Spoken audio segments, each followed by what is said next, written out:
Be strong.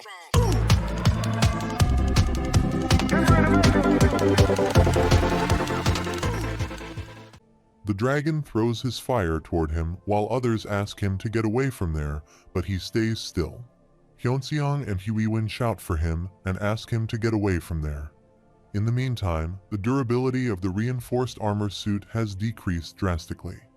The fire hits him, which breaks his reinforced armor suit, while the dragon throws his fire toward Dokja completely. There is a notification that he has died, and after some time, the skill, King of No Killing, has taken effect. Suddenly, he gets up and thinks they say that burning to death is one of the most painful ways to die, and it really does feel like hell. He is then notified that his personal skill, the fourth wall, has partially nullified the pain. He then thinks TWSA has become a reality and he is living within its world, but he feels that there is a wall around this world.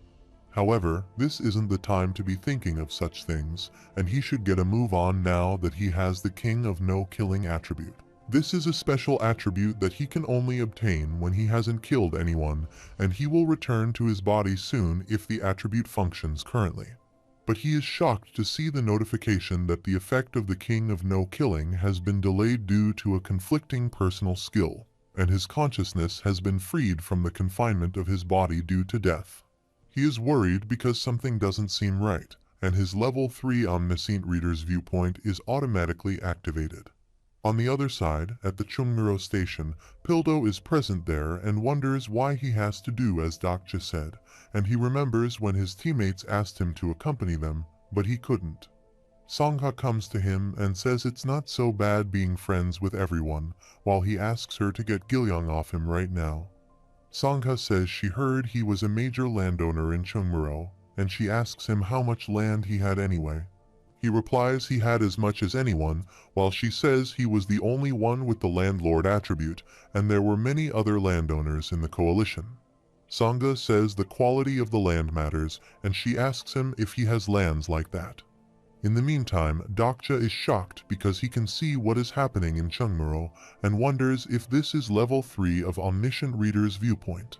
Suddenly, everyone is shocked to see that the light thread has been broken, and Pildo gets up hurriedly and asks everyone to gather around. Many monsters appear and Sangus asks everyone to gather around Pildo, and they will do just as they practiced this morning. In the meantime, Pildo activates his Stigma Militarized Zone, level 8, and Sangha asks Group A to gather around the turrets, and Group B to be on the turrets. He then asks Group C to protect Pildo, while the monsters are coming toward them at full speed. She instructs them to stop them from coming up the platform. After some time, they have defeated all the monsters and Sangha is happy that they did it, and it was possible because they all worked together. In the meantime, some people appear there and say the flute of Hamelin wasn't enough to do the job, and one of them exclaims that it's one of Yunghyok's stations, so Tier 9 subordinates wouldn't have been enough. Pildo thinks these people are different from the ones they have been up against, and he asks others to go and get the samurai. Jihai calls him and says she is already there and asks him not to call him a samurai, otherwise he will be punished dearly for it. The man exclaims it is really true that the armed lord and the naval commander have joined hands, and Pildo asks him who they are and where they came from. Their leader asks them about the men who went dragon hunting right now, and he replies that the 5th, 6th, the 8th, and the 9th, plus one guy who isn't a disciple, but is still quite useful. However, excluding the ones that aren't in Seoul, there are 5 of them remaining, and he asks him to fight and wipe them out. The fat boy says he will take Jihai Lee since she is nothing on land, which makes her angry. Pildo tries to attack them and asks them to get out of there. Meanwhile, Dokja is watching them all fighting, and he thinks they are really planning to take over Chungmuro to get Yunghyok on their side to take over the world. They are so well prepared and also have the flute of Hamelin, as well as mana nullifying shields to defend Giants Pildo's turrets. However, things won't be as easy as they think, and they are really shocked to see that Jihai is this strong at this point in time and thinks something's not right. They are also worried to see that Pildo's turrets are too difficult to take down because Jihai and Pildo have become much stronger than they are supposed to be in the 3rd regression. At this point, Sangha and Gilyong can also hold their own, and they won't be able to take Chungmuro that easily. But Dokja is shocked to see that one of them has mana bullets of mass destruction and throws them toward they are fighting. Jihi is badly injured by the attack while Sangha and Gilyong are also affected by it, and Dokja finds out that this man must be the king of the disciples.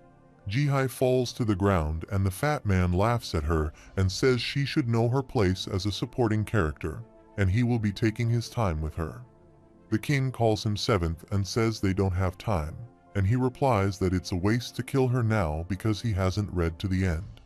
He exclaims she is like a throwaway of fake heroin or something, and she calls someone for help. Dokja is shocked that she communicated with him and wonders if she can see him, and she asks him for help. He is notified that his personal skill, the fourth wall, is resonating faintly, and he wants to save her because she is just a girl.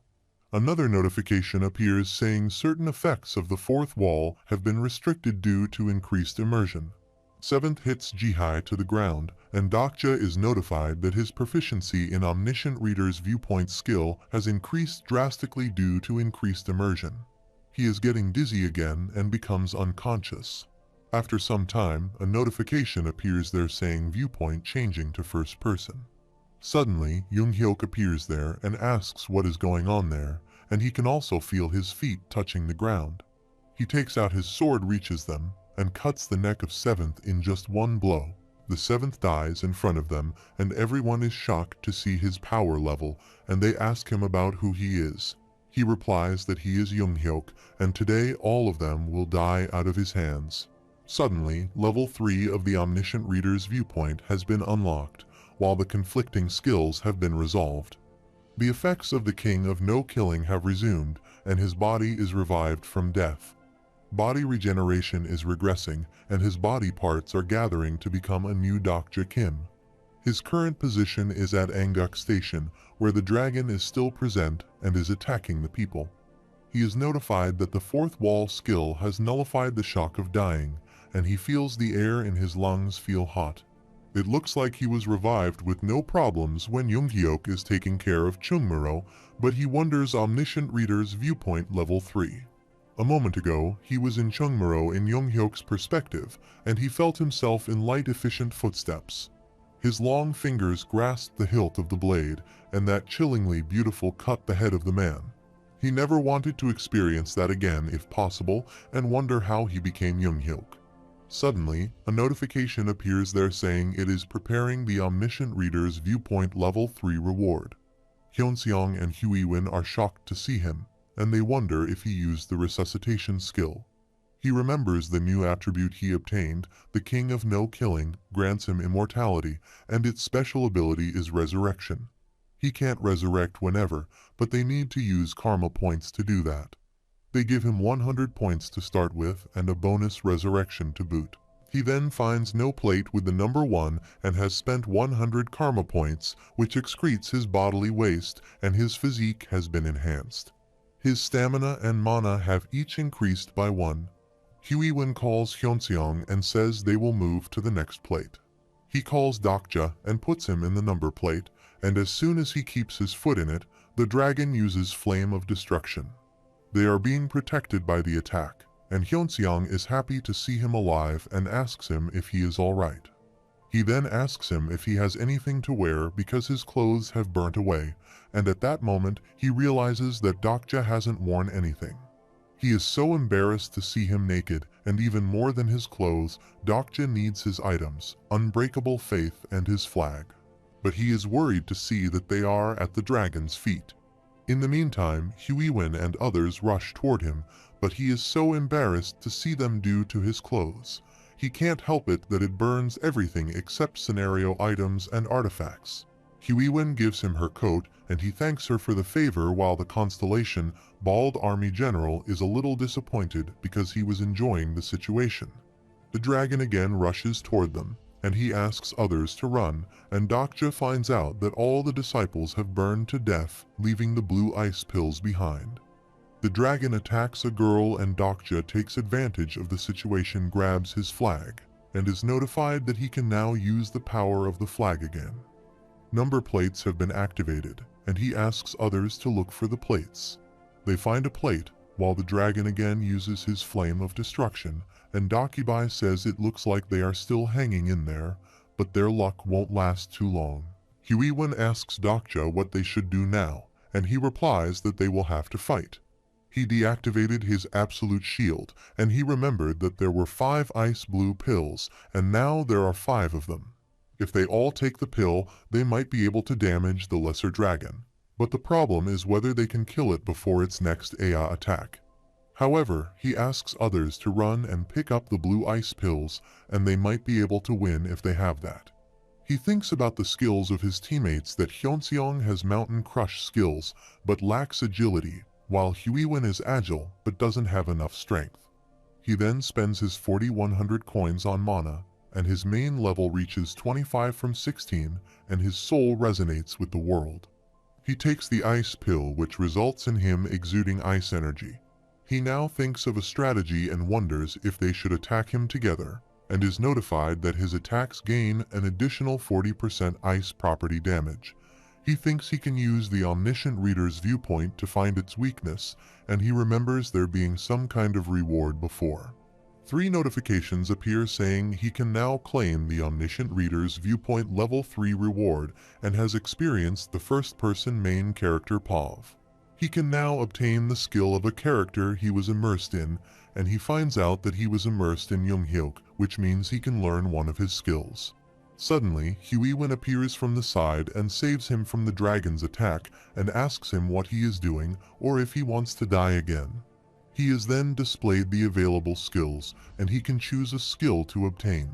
There are 3 skills available, and he smiles thinking there is no way they would let him have Tiger God Oya of Skybreaker. He wants to choose the lie detection skill out of 3, but he can't help but pick fire resistance at the moment. He then now wonders what he should do now, and thinks he is a reader and his answer lies in what he has read. His memory of the novel has been elaborated due to his attributes, while Huiwen asks him to hurry. He thinks and chooses the skills of cold resistance, and he asks Huiwen to give him the blue ice pills and also asks Minseon and Seongguk to give them the pills. He has taken 4 ice blue pills, and the property damage of the blue ice pills has increased due to the stacked effects. His attacks can an additional 200% property damage, and a heart-stopping chill overcomes his entire body. He is being protected by the skill, Ice Resistance Level 5, and asks everyone to get behind him. He then activates the Blade of Faith, and Unbreakable Faith's special property has been activated, and the Ether affix is changed to dark. He then activates the Stigma, Sword Dance, and a random phrase left behind by the naval warfare god engulfs his sword. The phrase states that someone will if they do this, but they will win if they do that. In the meantime, the dragon again rushes to attack, and he can see that the dragon's skin has been highlighted in parts, and the constellation naval warfare god is rooting for him. He then swings in the air and stabs it in the dragon's body, and he cries in pain. He needs to end it before it uses its breath attack again, and the dragon is about to attack them again, but they are the only survivor there.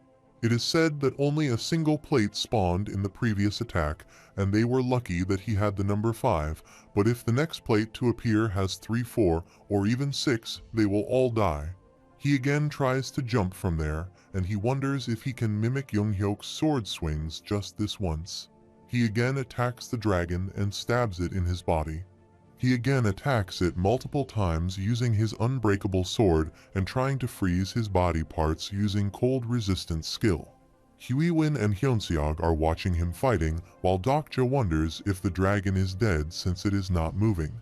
But he is still alive, which makes him fall at a distance using its tail and makes him badly injured.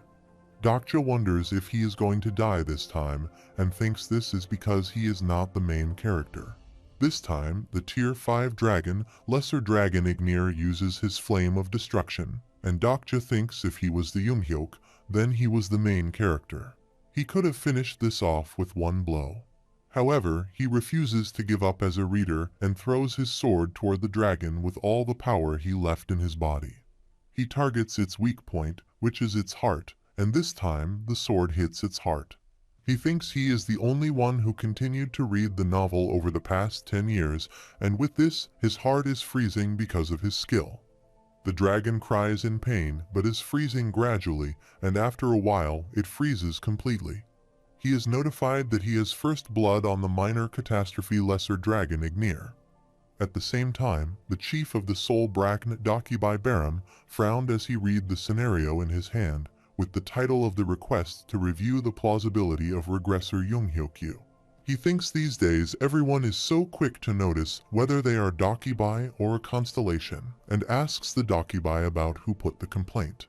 One of them replies that it's from Aoni in Japan, which makes Baram angry, and he says he should keep his eyes on his own country.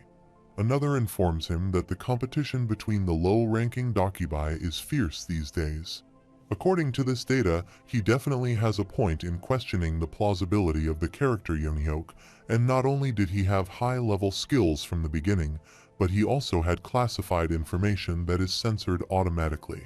Because of Junghyok's eye for the sage skill, there even was information that they had to receive help from the higher-ups to access, and Baram asks them to leave Junghyun because the higher-ups have given him the green light. He also exclaims that Junghyok probably has a constellation that can handle such a backlash, and the fifth scenario will be starting soon, so they just keep their eyes on that for now. The advantage he has will be cancelled out later in the scenario. On the other side, Dokja is notified that his memory of certain scenes has been elaborated due to his attribute, and there is a line from Junghyok's sixth regression that he remembers. A notification says he has contributed to completing the fifth scenario for the first time ever and has achieved the impossible. Due to his achievement, the calculation of his reward will be delayed, and Dokja thinks he is soon to be in a similar situation now. He gets the Tier 5 Dragon Nucleus, and because of this, some low-level Dokkaebi have requested a plausibility review. Suddenly, Huiwen appears from behind and hits him badly, and he falls to the ground. He cries in pain and says he might die if she hits him like that because his stamina has hit the rock button, but she is worried about him and says he will not come back to life all the time. Meanwhile, he receives notifications from many constellations that they are interested in his tactic, and some applaud his fighting spirit and many more. In short, they are impressed by his exploits, and Huiwen asks him if he knew all about this earlier. He replies that he didn't know anything, and with this, he is notified that he has been gifted 20,000 coins from the constellations. Huiwen is furious at him for putting his life in danger, but he is relieved that he has come back to his life. He tells them about the new skill he obtained, and because he revived again. His skill is like he will get 1 resurrection for every 100 lives he saves, and Huiwen says they should work hard to save lives from now on. However, he thinks about the critical flaw of King of No Killing skill, that he can't kill anything that is the same species as he is. Huiwen promises to save lives for him, and Dokja knows that if he kills someone, then he will be removed from the position of king. Hyunseong was also surprised to see this and said there really are all sorts of abilities, it's like they are in some kind of fantasy novel. Dokja is surprised to see Seongguk and Masiab alive because he doesn't expect them to survive as well. Seongguk asks him why he is suddenly so nice to them, and he replies that he is done pretending to be Junghyok. He asks them to give their phones to him and asks him permission to keep them from now on. Seongguk cries because of his phone and says he thought he was done pretending to be Junghyok. He has lost most of the items he had during the scenario, but the biggest loss of all is that he has lost his phone. He tries to open his mail on the new phone and wonders what he will do if the mail he received from the author is also deleted. He opens his account, gets the novel in no time, and thinks there is no way a document that even the dokkaebi and the constellations don't have access to can be deleted so easily. He wonders if the renouncers can read this and thinks he should be careful just in case. Suddenly, Dokkaebi teleports with him and tells him that the management keeps calling him over because of him. They have flipped out completely, and he asks him about the weird skill he has and asks him why the higher-ups can't access the information about it. Dokja asks him what they have decided and if they tell him to penalize him, and dokkaebi says they have decided to let him be thanks to his defense. They have also decided that he wasn't powerful enough to have an unfair advantage in the scenarios, and Dokja says this happened just as he thought, and he purposely didn't level his passive skills in case this happened. Dokkaebi says others argue otherwise, but the orders came from higher-ups. The dokkaebi gave the order himself, and he can ask the mid-level dokkaebi, but he is not supposed to be there, and there are a lot of eyes watching. He also asks him to watch himself, because the mid-level dokkaebi in charge of this area is out for his neck. Plausibility reviews are kind of like a tax investigation. However, Dokkaebi Barum appears there and says there was a bit of a problem and his rewards were delayed.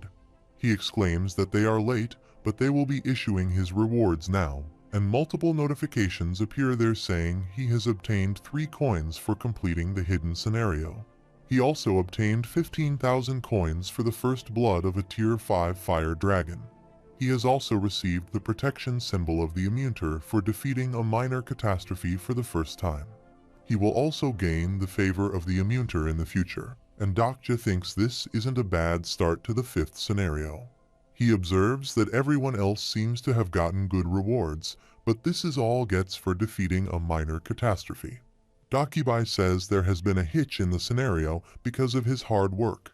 He states that the management has discussed this, and concludes that the skill level of the incarnations in the area surpasses the scenario's difficulty. Therefore, he has decided to adjust the scenario difficulty in his area. He adjusts the difficulty level, and they are notified that the time limit for the 4th scenario has been reduced greatly.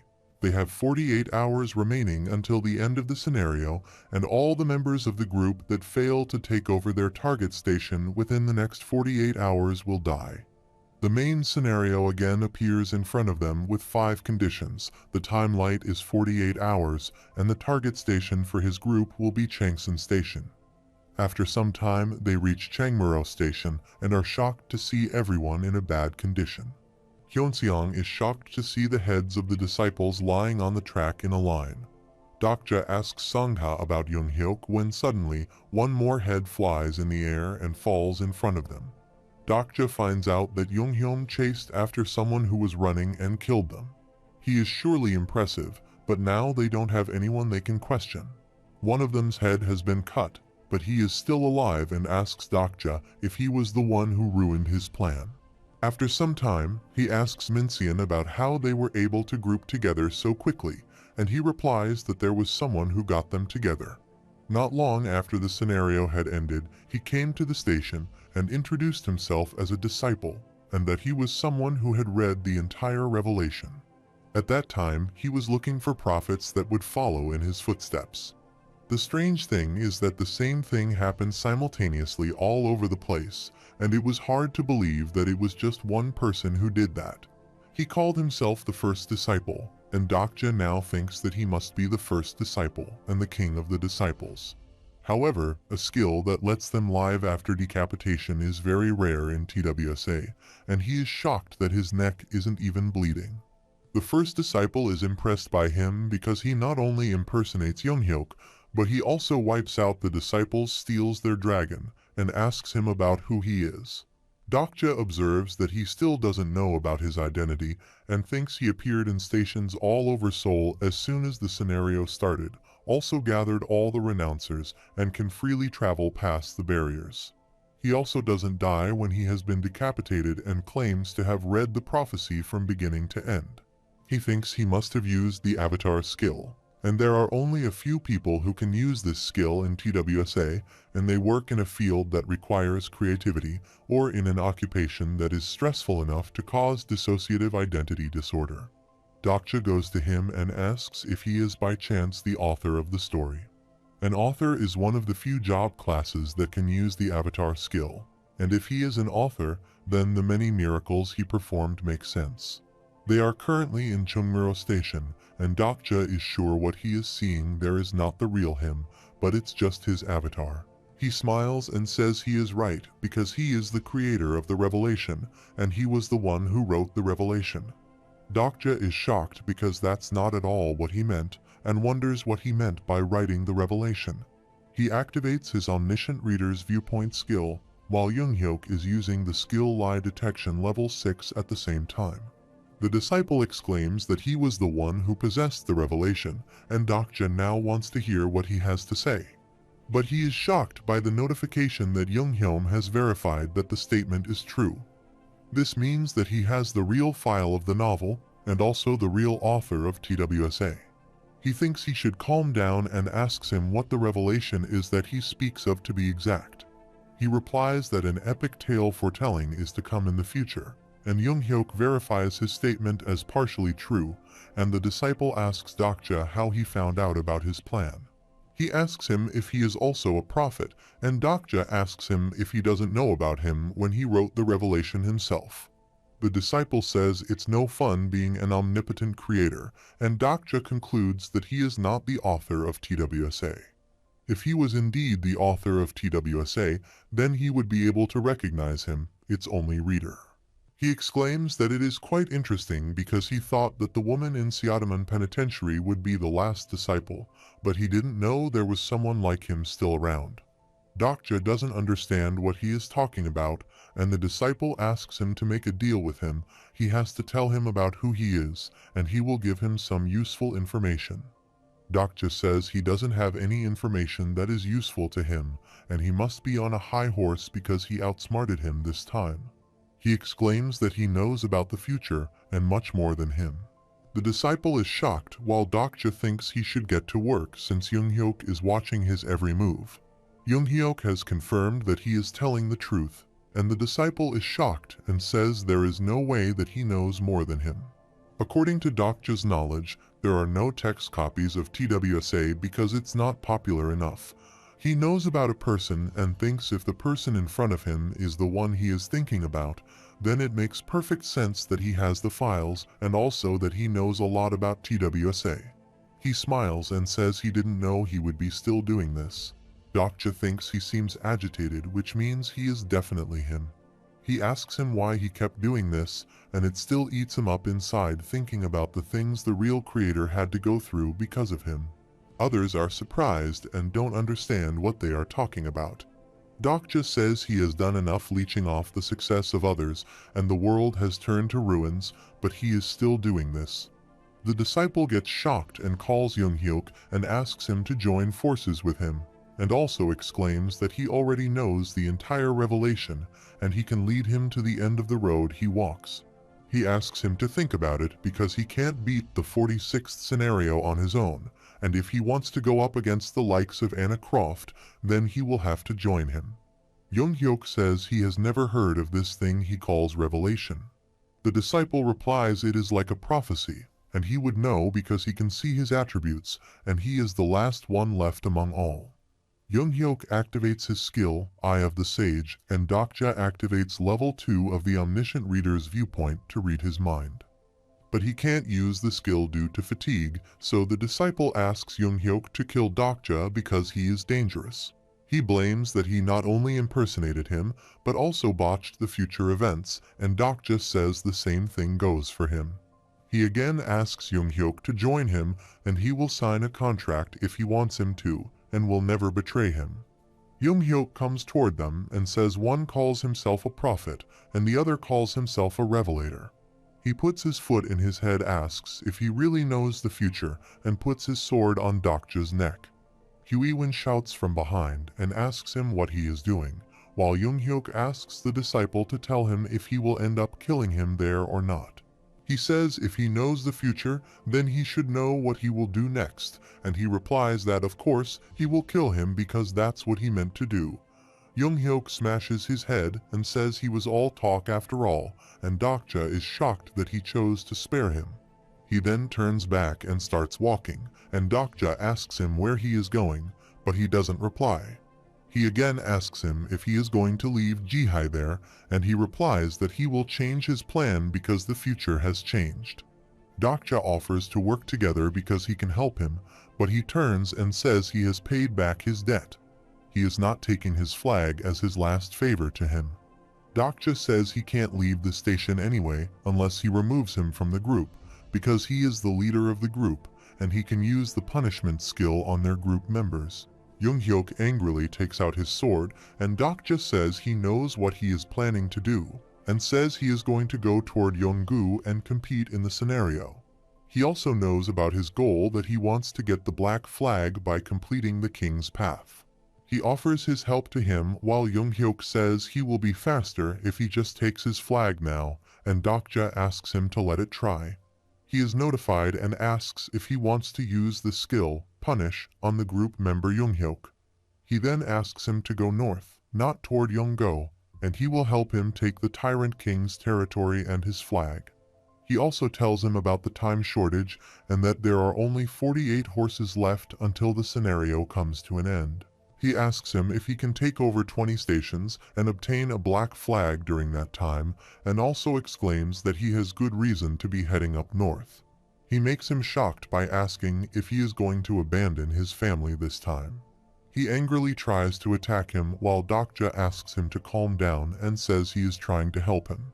He asks him about the man he just crushed and asks him about his attributes, and one of them must have been the last renouncer. After some time, he sits in front of Minseob and Seongguk and wonders if he should tell them about the disciple. He then asks them if they know a novel called SSSS Grade Infinite Regressor, and Seongguk says he has read it before and it was even ranked #1 once. Minseob says it was a mishmash of many different novels, and it was still a good read though. Dokja thinks if they read TWSA, then they must know quite a lot about web novels. Back then, when TWSA was still being serialized, he came across the novel on the list of popular works. The people call Jung-hyuk a psychopath regressor who is stuck in an infinite regression and also a game of survival against the odds. He tells them that the first disciple is the author of the novel SSSS Grade Infinite Regressor. Dokja knows those elements were rather cliché, but from the finer details and how they were put together. At that time, he left a comment right away that the novel was going to be a hit. After that, he had his inbox flooded with hate messages. The first disciple should have the original files for the novel he wrote copying TWSA, and it was because he copied TWSA that he partially knew what events would unfold. Minseob says it doesn't mean that would be impossible for them to beat him, and if he plagiarized TWSA to the end, but he didn't. He only plagiarized the beginning so that he could deny it later when someone accused him of doing so. They ask him how he knows about this all, and Dokja thinks this is because he was the only reader after episode 100. He tells them that there is something he needs them to do for him, and they tell him earlier that the Revelators were defeated by the Tyrant King. When they tried to take over Changsan Station, a few of them should still be there giving him information as a prisoner. Dokja thinks there are 48 hours left until the scenario, and he wouldn't be able to defeat the Tyrant King in that time if he took him head-on. For that purpose, they are going to spread false intel to confuse them, and they will give them a part of the revelation. Seongguk and Minseob are shocked and ask him about how they will do this, and Dokja says starting now, they will make text copies of the SSSS Grade Infinite Regressor and spread it. They will also make it look as if it's part of the revelation that the prophets had.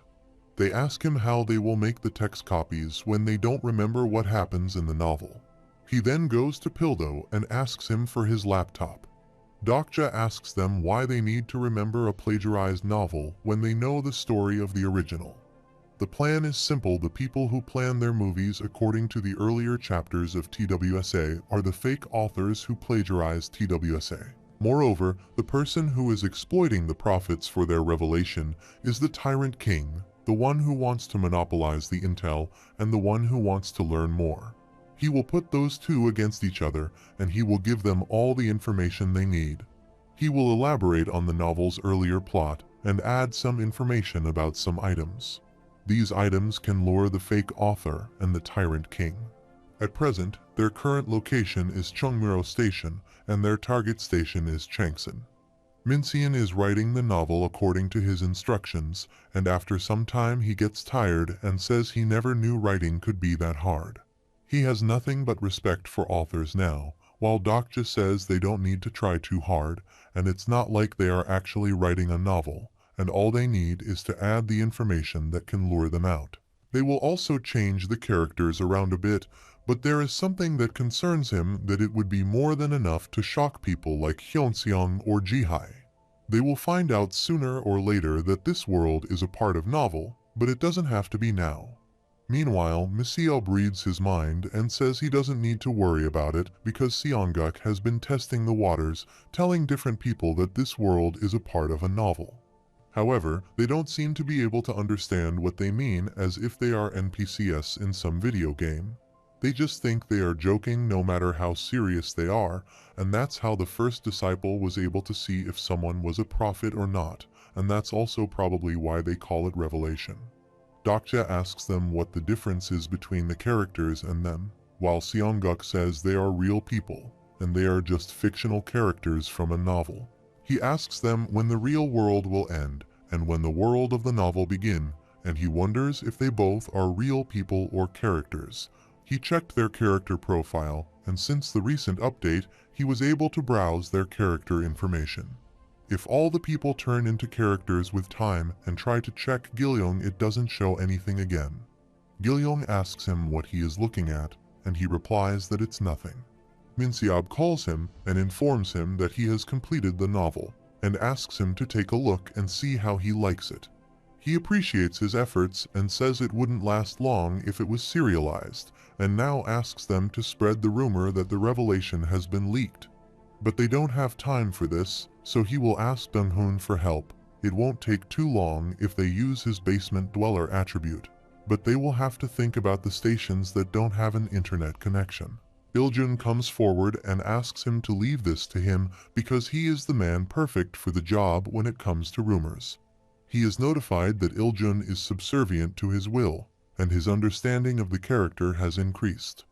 Now it is 44 hours left until the scenario, and Dokja says that their mission won't be easy, and if they don't take over Changsan Station within the next 40 hours, their group will perish. However, nothing has ever been easy for them, and they are against someone called the Tyrant King, and he is one of the 7 kings of Seoul, and has the largest territory in the northern Seoul area. They say that he takes beautiful men and women as his concubines while killing or making slaves of all the ugly people. Huiwen says he might end up a slave, and he replies that the same could be said about her. She exclaims that she doesn't want to be a concubine, but killing him will be hard because he has a powerful supporting constellation. They have 2 options. They either take his flag, or they can take over Dalbong Station, his headquarters. However, they head toward Gwanghwamun first, and Huiwen thought they were fighting them. However, they will come to them, and he has leaked some intel that might be of interest to them, and they will leave later since it will take some time for them to arrive. After a while, he is notified that the items he has listed in the auction have been sold, and it looks like things are happening much faster than he expected. In the meantime, Donghoon has spread that the revelation can be bought through the auction house, and he is also notified that Donghoon is beginning to trust him. However, he will not spread the text file for free, and Dokkaebi asks him if he has the con man attribute, and the constellation is really excited, and the chat filters have been partially lifted as well. He thinks if he had spread the files indiscriminately, it might have fallen into the wrong hands, and people might not have believed it to be the real revelation if it was available for free. That is why he chose to sell the revelation through the auction house, while Dokkaebi says there are even incarnations who gifted their constellations the file. He asks him if it wouldn't make things difficult for him if he spreads the intel that only he knows about. Dokja knows that everyone who needed this would willingly buy it, and since everyone who needs this information would already have a supporting constellation. He has sold 16 copies of Revelation SSSS grade Infinite Regressor through the auction house. He received 16,000 coins by selling the text copies and sold better than he expected. He then tells others that he is going to get some shut-eye, and she asks him if he isn't a bit too laid back. He lays down and says a good sleep is more important than they think, and after this, he activates level 3 of the Omniscient Reader's Viewpoint. So far, he has figured out that the Omniscient Reader's Viewpoint is divided into 3 levels, and in level 1, he can read the character's basic feelings and desires. Level 2 can read the character's thoughts, and Level 3 can enter the character's bodies and experience exactly what they are experiencing. On the other side, at the Dobong station, everyone is bowing before the Tyrant King. At the same time, Iljun informs him that he has spread the rumors to the Tyrant King. Dokja is thinking about his condition from the omniscient reader's viewpoint, and one of them is that his consciousness has to be faint and unstable. Another is that both the character and he has to be thinking about each other. Tyrant King's followers have reached them with the revelation, and he asks them about the person who made the copies available. He asks them about the reliability of the revelation, and they reveal that they have checked the hidden pieces mentioned in the revelation, and they all seem to check out. He then orders them to go to Gwanghwamun, and they will take over the station before anyone else. Dokja gets the news that the Tyrant King is on the move for the fake author, Minseob. After some time, Minseob informs them that they have arrived, and seeing how he is wearing that black hoodie means he is surely him. He got there first as he expected, and he is the fake author. Dokja thinks that the most important hidden piece for the third regression is in Gwanghwamun, and he has himself cornered, so he can't help but get there in a hurry. There are more people there, and the kings from Yongdunpo and even Seongdonggu seem to be there. Dokja smiles and thinks they might have their hands full this time. But suddenly, he is shocked by the notification that Level 3 of the Omniscient Reader's Viewpoint has been deactivated. Level 3 is too tiring, and he can't use it for that long, and there were no bonus skill gains this time. He thinks this may happen only when he enters first-person main character POV. Huiwen stands in front of him and says he was talking in his sleep, and he asks her what he said. She tells him that he is talking about his mother, and he admits that he is worried about his mother. He then asks her for a favor and tells her that he doesn't want her fighting in the battle at Gwanghwamun. After that, they get out of the station, and everyone says goodbye to Sangha, while Dokja thinks she is already very popular, even though she assumed the role just a few days ago. She asks him if he really thinks she will be of any help since he hasn't taken anyone with him except her. Before they left for Gwanghwamun, they divided themselves into teams, excluding Younghyuk and Jihai, who were beyond his control. Hyunseong and Pildo are left in charge of the defense, and he instructs him that they will need his help once they finish this scenario. He also sent Huiwen on a mission on her own, while at the same time Songha, Gilyong, Seongguk, and he is headed for Gwanghwamun. He tells Sangha that she can do something that those two can't, and he needs her with his mission. He asks her about the certificate in Korean history and if she remembers the items he got from the statue of the great monk Samyeong. There will be similar items on the way to Gwanghwamun since there are more monuments and even the National Museum in that direction. There must be other relics and ruins that have the power of the constellations, and Sangha's mission is to find such items. She promises him to do her best to jog her memory. Dokja states that they are considerably outnumbered, so they must gather as many as possible on the way there. He thinks the Tyrant King should have his incarnations, and the fake author should also have many men with him. The latter half of the fourth scenario is pretty much a proxy war between the high constellations. At that time, Sangha, with her knowledge of history, should be useful there. After some time, Sangha says she remembers a place, and she isn't sure if she remembers correctly, but there should be a shrine nearby. They should drop by on the way, since there may still be some powerful spirits there, although he isn't Korean. They are heading from their base station toward Gwanghwamun. Soon, they are shocked to see that there is a shrine to one of China's greatest generals in the middle of the city. Sangha asks him what they should do now, and he thinks he doesn't think what he did with the great monk Samyeong will work there. They try to show their respects, and he is being notified that the shrine has been abandoned for a while now. A constellation who wields a crescent blade is delighted by his visit, and a constellation who wields a crescent blade has revealed his nickname. The constellation, Lord of the Beautiful Beard, has given them his blessing, and the blessing increases his stamina and strength by 5 for the next 24 hours. Dokja thinks about Lord of the Beautiful's beard. Even though he's a Chinese general, all Koreans know of him. This shrine is to honor Guan Yu, a deified general of the Three Kingdom period, and it's a little off that a shrine to Guan is in the middle of Seoul, but he guesses it's because he's such a big historical figure. Dokja says this is a good start, but he doesn't think they will be able to get any items there.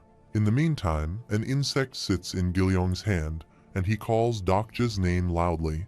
He informs him about a group of people standing at a distance, while Seongguk is trying to recognize the costume of their leader. He is the Tyrant King, and he yells at them how they dare to block his path, and Dokja asks him about who he is. A woman recognizes the green flag in Dokja's hands and asks him if he is also a king. Dokja calls her by her name, Ji-won-min, and she exclaims that he already knows who she is. Seongguk seems happy to see her and says he is a big fan of her. Dokja thinks if Seongguk knows who she is, then that means she isn't just a character. Dokja remembers the King of Beauty, one of the 7 kings of Seoul in TWSA, who was also named Ji-won-min. He checks his character profile, which easily appears in front of him, and he finds out that she is a character from TWSA. But he wonders how Seonggul recognizes her when he is not a character, and he greets her warmly. She asks him if he is also her fan, and he also asks her how he doesn't know about the king of Seongdong-gu. He exclaims that it seems she is highly in touch with her supporting constellations, and he tells her that it's an honor to be in the presence of the last queen of Silla. He is notified that Ji-won-min's constellation is started, and she is the Lady of the Sleeping Brocade, also known as Queen Jinseong, the last ruler of unified Silla. Dokja says there is no need to be flustered and that she is there to fulfill the wish of Silla. The incarnation and the supporting constellation can be so in tune that the supporting constellations can force their unfulfilled desires upon their incarnations. However, it is stated that if things follow the novel, then the 3 districts of Seoul, Seongdong-gu, Yongsan-gu, and Yeongdeungpo-gu, are at war with one another just like the later 3 kingdoms period of ancient Korea. In the meantime, a bounty hunter scenario has arrived, and Ji-won-min says her supporting constellation wants to see how sincere he is. The clear condition of the scenario is that the Lady of the Sleeping Brocade and other constellations of Silla want to crown the incarnation, Ji-won-min, as the true king of the 3 areas, and he has to ascend Ji-won-min to defeat the other kings supported by Late Beach and T-bong's constellations. She gets straight to the point and asks him to join his side. She doesn't know who his supporting constellation is, but the smaller groups in the area will be taken out. Dokja refuses her offer and says he doesn't want to assist her. He turns back and asks his team members to get going because they have a lot of things to do. Ji-won calls him and says she can give him more coins and asks him if he knows how much 2,000 coins is worth. She calls herself the Queen of Silla and says she will soon untie the 3 kingdoms and reign supreme. She exclaims that he should be the one who pays her 2,000 coins to join her. Songha interrupts her and says Silla is the least powerful of the 3 kingdoms to her knowledge, and historically speaking, she is at a disadvantage at the moment. Ji-won gets angry about this and asks what she knows about history, which Sangha replies that she has the 1st grade certificate in Korean history. She shouts and says that there is nothing to boast about, and Dokja asks her to go and says Ji-won doesn't seem to know history very well. He is then notified that Prisoner of the Golden Headband despises Ji-won-min's supporting constellation. She offers him 3,000 coins, but he again refuses her. The constellation's secretive plotter scoffs at the high constellation's offer and gifts him 3,000 coins. She then offers him 3,500 coins, and Dokja wishes she would see the messages he is receiving right now. He is then notified that he has sold 5 copies of SS-grade Infinite Regressor through the auction house and has earned 5,000 coins. She increases her offer by 100 coins and Dokja stops at hearing 3,700 coins. She seems happy thinking he is intrigued by her offer, but he demands 10,000 coins. She is surprised by this and Dokja increases his demand to 20,000 coins. She asks him if he is pulling her leg, and she asks him if he is even worth 20,000 coins. Dokja clarifies her and says he is offering to buy her 20,000 coins, and after that she and her men will belong to him. He just tickles in the air, and Ji-won is shocked to see this much of coins. Dokja says just because she doesn't have that much, then it doesn't mean everyone is like her. He shows her 20,000 coins and a notification asking him to make contact with the person she wants to trade with. He also shows her many more coins and says there is not everything in the world can be solved with money. They are all still in a state of shock, and they think he might be the incarnation of Guanchang. His man gets angry and asks him how he dares to treat her like that, while he thinks about Guanchang that he was a tenacious Hwarang who died in the Battle of Hwangsambiol. His stigma may be average, but his loyalty to his kingdom is unmatched. Sangha asks him if that woman is a celebrity since he and Seongguk both recognize her, but she has never seen her before. Gil-young says he doesn't know her either, and he thinks if Ji-won-min is a character from the novel, it makes sense that Gil-young and Sangha don't know her. However, for some strange reason, Seongguk seems to recognize her. He asks him to stop eyeing them and come over there. He asks if he is a fan of Ji-won, and he is surprised that he doesn't know her since she is a famous actress. Suddenly, he feels something and wonders how he knows about her. He checks his character profile, and he is shocked to see that Seongguk's 9th renouncer attribute has disappeared.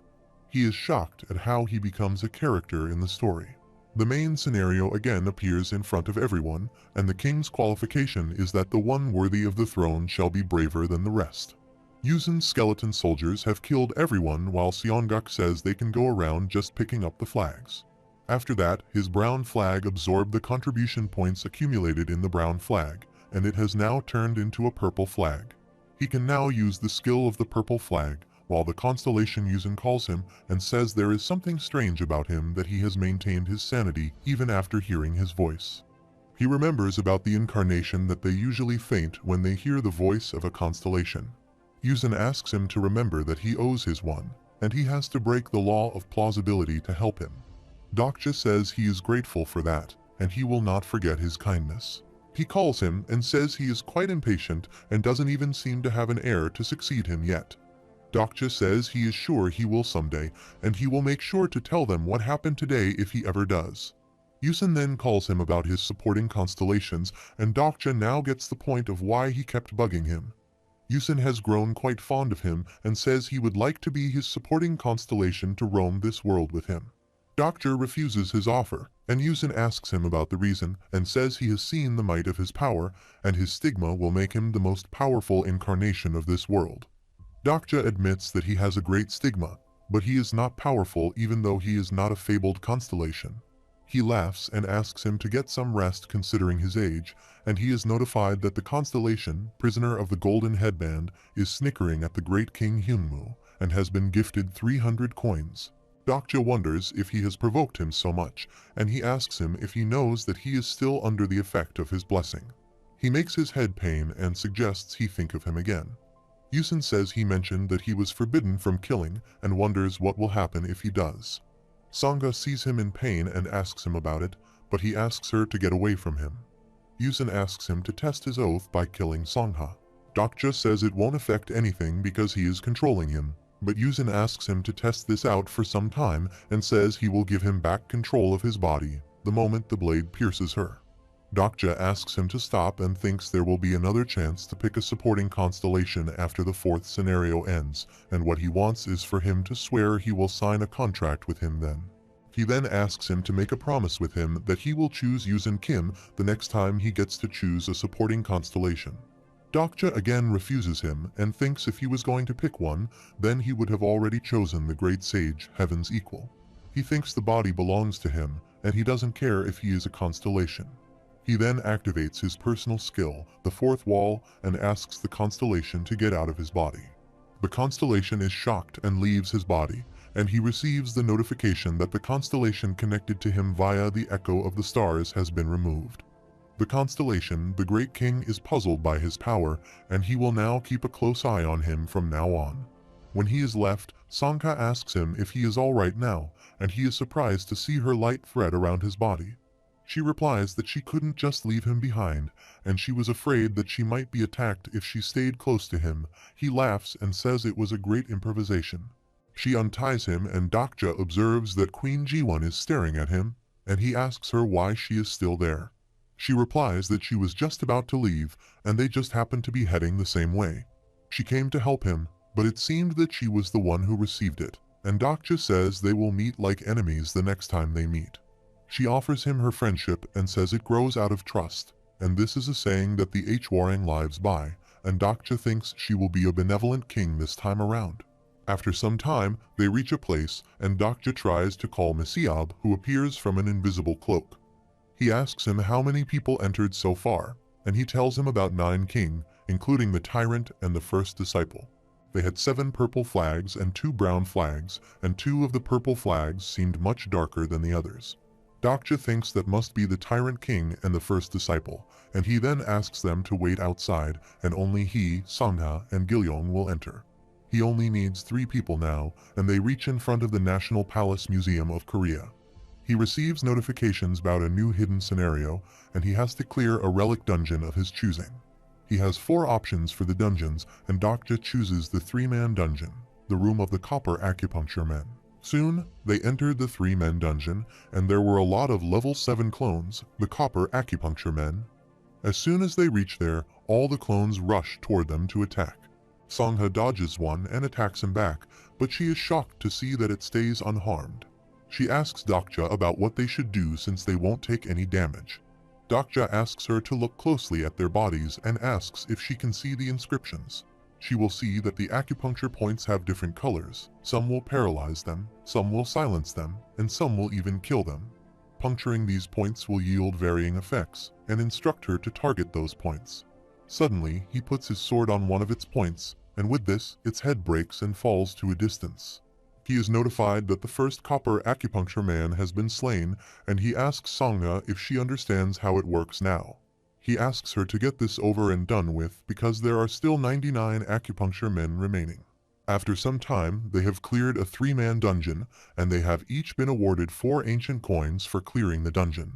He has also obtained the skill, Pressure Point, as a special reward, and think he got the skill that he came from. He then says they will enter the hidden dungeon where they can obtain the 4-yin demon decapitator. Sangha asks her to remember that he said they didn't need that, and Dokja replies that they are not going there for the item, but they are going to hunt the kings who are after it. Gilyong says they will have to kill them all, while Sangha is shocked at what he just said. He asks Dokja not to worry because he will finish them off for him, and he thinks that he must have noticed that he hasn't killed anyone until now. He calls Gilyong and says he has to be careful since this isn't a game. He thinks about Sangha, who seems not happy with his decision, but once they walk past that door, she will realize that the world they once knew is no more. However, he is notified that they must spend 10 ancient coins to enter the hidden dungeon, so he asks them to give him 3 coins each. He will use 4 of his, so they will have 10 in total. The 4-Yun Demon Decapitator is in a hidden dungeon within this hidden dungeon, and those who have made it this far have already proved themselves worthy. He puts the coins in 10 blank spots, and the door opens up with a flash of great lightning. They are shocked to see the inside situations where there is a fire and blood. They are notified that they have entered the room of the North Star. There are dead bodies everywhere around, and the people sitting there welcome the newcomers. One of them asks them about the king among them, and asks if it is a woman or a man. 3 people also rush toward them, and the constellations are annoyed by the small fry in their way. 2 men come toward him, but he uses his sword and slashes them in just 1 blow. The others shout and order others to get him immediately. They rush toward him, but he uses his sword and gets out of their trap in the blink of an eye. They are shocked to see his speed, and he has taken down 3 men in just a few seconds. Gilyong moves behind and smashes the heads of the injured person for him. Sangha asks him to stop and says she will do it, while he says he doesn't mind doing it himself. However, she insists on killing the others and says to Dokja that she will do Gilyong's job from now on. She smiles and says she can do it better, while Dokja thinks something like this will keep happening.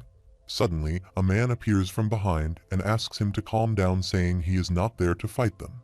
He appreciates Dokja's skills and says he has wiped out the entire Chungjeongno group without any passive skills. Dokja thinks they were a pretty competent bunch for someone who has lost their king. Dokja thinks they have lost their king, and this is why they are so rowdy. The man says he has arrived a bit late because most of the kings have already entered the dungeon and they will be fighting one another right about now.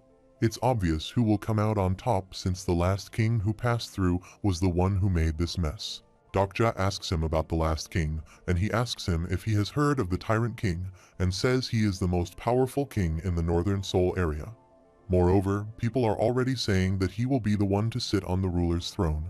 The boy says although he is strong, the Tyrant King will never be able to occupy the ruler's throne.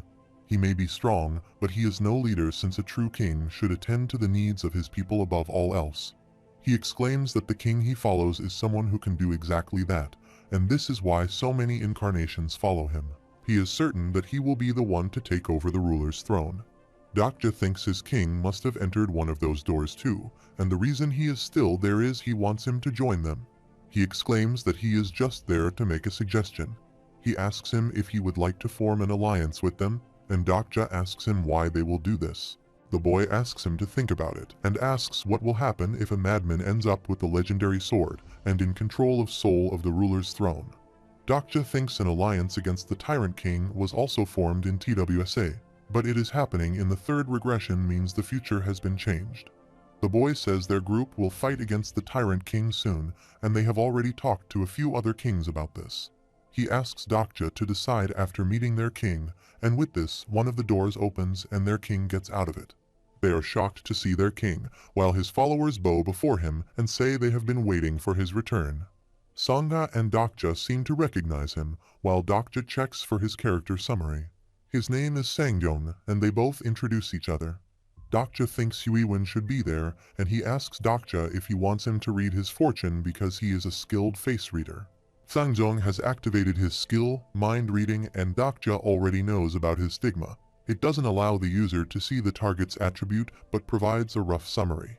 He can tell if the person is a kind-hearted person, or if he will betray him in the future. He finds out from Dokja's profile that he is a devil who should not be messed with, and he seems scared of this. He thinks he must be mistaken, while Dokja thinks he should listen to his constellation, and guesses Gunjai doesn't want to fight him. He tells him man that they will proceed as planned in an hour, and they are running a bit late, but he is looking forward to Dokja's contribution. Dokja feels that he is slightly disappointed that he wasn't labeled a devil. He then asks the boy about his introduction, and he says his name is Sayong. Dokja wonders if his constellation is Wangan since he is with Gunjai. He checks for his character profile, but the character doesn't have a registered character profile. Dokja is surprised at first, but he smiles and thinks he thought he had seen a devil for a moment. They both smile embarrassingly and look at each other. A man calls them from behind and says their king has arrived, and they run toward their king. Dokja asks Sion if they are on their side as well, and he replies that they all have agreed to join forces with them. From left to right, the Coward King Jeong, the Brawl King Biko Kim, and lastly, the Earth King Dragon King Tiseonggu are all decide to make each other allies. Tiseong calls Seajong and says he has already made it out, which was quick, and Songha thinks his constellation might be Jongquian because she once read that the later Baekje's king was birthed by an earth dragon. The other kings of that period called Jongguian, and the son of an earth dragon mock him, and Dokja is surprised that she found out who his constellation is based on her knowledge of history. As Sangha said, he is Tiseonggu, the Earth Dragon King, one of the 7 kings of Seoul. He is one of the few noteworthy people in this group. There are quite a few people who have royalty as their constellation, starting with Queen Jinseong. The situation will be similar in other countries as well, and he is notified that the constellation, Naval Warfare God, is looking forward to the appearance of a new fabled constellation. He thinks in Japan, Nobunaga Oda and the other heroes of the Sengoku period should be at war using their incarnations. In England, Richard the Leohard, Henry VIII, and others should be clashing as well. Just like he has said, the 4th scenario was created for the historical constellations. After some time, Taesong asks everyone to listen to him and says their target is the Tyrant King who entered the 3rd door, and 2 innocent kings have died at the hands of the Tyrant King who was after their star jewels. Many of them have already lost their king to him, and Dokja finds out that was the reason the lobby was full of dead bodies. The tyrant king must have killed 2 other kings there and taken their star jewels, which means that if he dealt with the 3rd door, he would be able to obtain all the Sever star jewels and get his hands on the Star of Greed, the reward item for the Room of the North Star. These 4 kings have 4 jewels at the moment, while the tyrant king has 3 jewels. The kings exclaim that this will be a fight to claim what is rightfully theirs, and each one of them will be remembered as a warrior who fights to write a new chapter in history. Dokja thinks just a few months ago they used to live in a democratic country, and Seong seems excited and says it feels like he is a character in a wuxia novel. In that type of novel, there is always a mysterious treasure map that guides them to a remote location, and it says that a powerful sword lies hidden in a stone chamber. Dokja says this is a common cliché of the genre, while he says he must have read a few wuxia novels. Dokja smiles and says he has read quite a lot, but there is always a twist to that cliché. However, it turns out that the treasure map was fake all along. The warriors who came after the treasure fall into a trap, and the one who planned it quietly gets his way. The situation they are in right now could very well be just that, and Dokja says it's just a possibility, but he would be disappointed if it was. Seong smiles, thinking his point of view, and he exclaims that a cliché like a fake treasure map is trite. Seong says that it just goes to show how tried and true they are, and Dokja thinks he is making a lame excuse. He exclaims that if an author uses such clichés just because they are tries and tries, they should be ashamed to call themselves an author. However, this isn't a novel they are talking about, and he knows that they are not characters in a novel. But what if he told him there really was an author who wrote everything that is happening right now? Seong asks him what he would do if we're the author, and he replies that he hasn't really thought of that since his name is Dokja. Seong says he will be no different, and he will end up resorting to the same clichés, and to provide their readers with such cheap thrills. Dokja asks him what has gotten into him, and he is surely talking like an author. He is not saying that clichés are bad. He is only saying he should never plagiarize. Seong exclaims all stories are the same with only minor differences in details, and asks him if he really calls it plagiarizing. Dokja replies that he will do things differently, and with this, he takes out his sword and beheaded him in just one blow. He says there is no point in hiding anymore, and Seong smiles while beheaded and says things are getting interesting. Everyone has surrounded them and says he has murdered a man, and Dokja grabs Seong's head. Dokja asks him if his real name is Seong Han, and finds out that he is an avatar too, and as he expected, he is the first disciple. Seong says he was right because he was the one who spread the prophecy, and Dokja says he has spread his plagiarized novel to be exact, and he replies that his prophecy is not plagiarized, and asks him not to dare to compare his masterpiece to trash like that. Dokja asks him to admit that he has read the original novel, but he asks his men to attack and kill Dokja while they are still shocked to see a talking head. Dokja smiles and says the cliché he spoke of will begin soon. Suddenly, a red aura appears speedily from nowhere and surrounds everyone. It belongs to the tyrant king who orders his men to raise the palanquin, and they appear from a side. Dokja asks Sangha and Gilyong to get back immediately, while he orders his men to charge, and they start attacking everyone there. The situation seems so panicked, while the other kings also seem scared and try to hide themselves. The tyrant king gets out of his chair, and Dokja tries to check his character profile. Dokja observes his power and thinks no wonder he is so strong and is using so many packages. Unlike the original novel, he even has the hidden item, the 3-wheeled ring. It must be true that he has the prophets working for him. He is way too in tune with his constellation, and the dokkaebi will question his plausibility the moment he steps out of line. He exclaims that he was a tyrant, but that side of his is no more. He shouts and says he will write a new chapter in this land's history starting today, and he is not afraid of the past, and he is the Yonsengdan Youngyi. He attacks the people with his aura and kills many of them in just one blow, while the other kings ask their men not to run away. Everyone is trying to do their best, and Dokja asks Seong if he is not going to fight. By his smile, he thinks he must have something under his sleeves, and he asks him if he really thinks that things are going as they have planned. He challenges him, saying he will not be able to have the 4-yin demon decapitator to himself since all the kings have started fighting. He tells Dokja that he won't have his way, and kudos to him for having spread the prophecy, but he has been preparing for this day for much longer than he has. Dokja asks him what he is on about, and he replies with a smile that it will be his cliché that wins in the end. Meanwhile, Dokkaebi appears there and says they all are busy fighting, and even the historical constellations are giving it their all.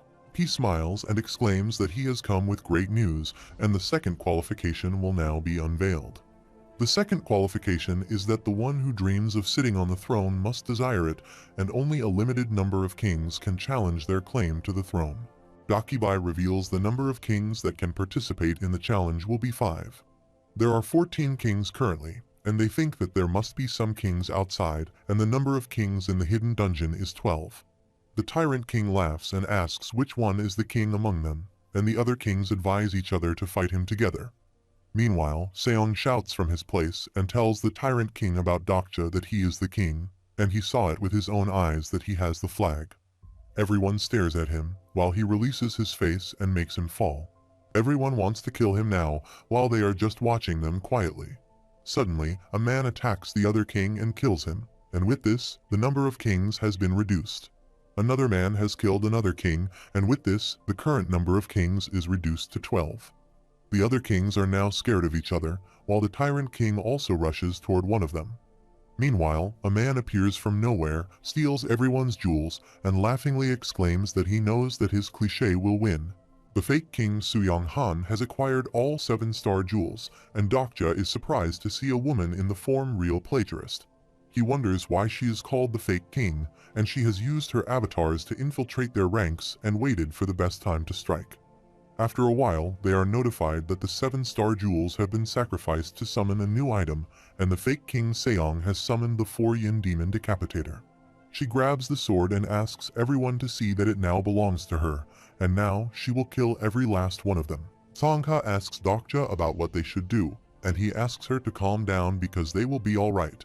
Seong starts killing everyone, while Songha asks him if he is sure that they will be safe. Gilyong also asks if the sword is really that powerful, and he replies that it is indeed powerful. In the meantime, Seong attacks a man, but he stays alive after her attack, and Dokja thinks he wishes he could tell her the reason. She gets worried and wonders if the sword is useless, while all the people rush toward her and ask each other to kill her and take the sword. Dokja thinks the 4-yin demon decapitator is famous, not because it's a great sword, but because its owner was a great warrior. Seong is now worried because of the people, and Dokja appreciates her way to get the stones and says she should have done that in her writing. She turns back and tries to attack him, but he stays unharmed.